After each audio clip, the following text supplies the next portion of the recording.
তো hey guys, আসসালামু আলাইকুম। তোমরা সব কেমন আছো? আশা করি সব ভালোই আছো। তো দেখতে পাচ্ছ সূর্যটা কতটা উপরে, কারণ আজকে আমি একটু দেরি করে ঘুম থেকে উঠেছি। তারপরে একটু দেরি করে ঘুম থেকে ওঠার পর ফ্রেশ হয়ে বার হয়ে গেছিলাম কলেজের, কারণ কি কলেজে কিছু কাজ ছিল, কিছু কাগজপত্র জমা দেওয়ার ছিল, তাই বার হয়ে গেছিলাম। আমি আমার বন্ধুরা সবাই মিলে বার হয়ে গেছিলাম কলেজে যাওয়ার উদ্দেশ্যে। আর ওখানে আমার मुझसे प्यार करती है या नहीं আর करती है? তেমন কোনো ব্যাপার না গাইস, আমার বন্ধু অনেক দিন ধরেই সিঙ্গেল, কোনো পাপাকে বলে তার জীবনে নেই।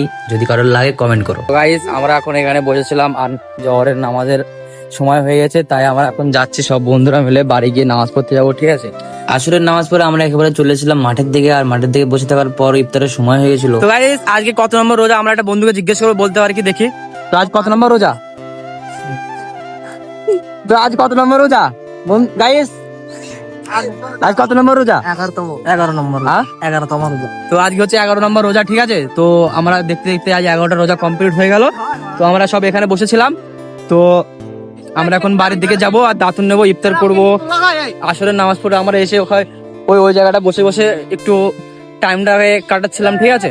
তো তোমরা ভিডিওটা দেখো, আমরা ইফতার করে তোমাদের সাথে দেখা আর হচ্ছে। তারপর দেখতেই পাচ্ছ গাইস, আমি দাতন করছি আর মসজিদের দিকে যাচ্ছি, কারণ কি আজকে মসজিদে ইফতার ছিল। আর এখানে যত সম্ভব দাঁড়িয়ে আছে ইফতার খাওয়ার জন্য, কারণ মসজিদে ইফতার আছে। আর আমার বন্ধুরা সব এখানে দাতন করছে। আর তারপর চলে আসলাম মসজিদের দিকে, আর মসজিদে এসে দেখতে পাচ্ছ কতটা লোক। মসজিদে ইফতার থাকার কারণে তাই একটু লোক হয়েছিল, আর ইফতারের আর 2 থেকে 3 মিনিট সময় ছিল, তাই আমরা বন্ধুরা সব মিলে বসে পড়েছি ইফতার করার জন্য। আর ওরা বলছে কখন সময়টা শেষ হবে। আমরা তারপরে ইফতারের সময় হয়ে গেল, তাই আমি ইফতার করে ফেললাম আর একেবারে নামাজ পড়ে বার হয়ে গেছিলাম। আর এই ভিডিওটা এখানে শেষ করছি। খোদা হাফেজ, থ্যাংক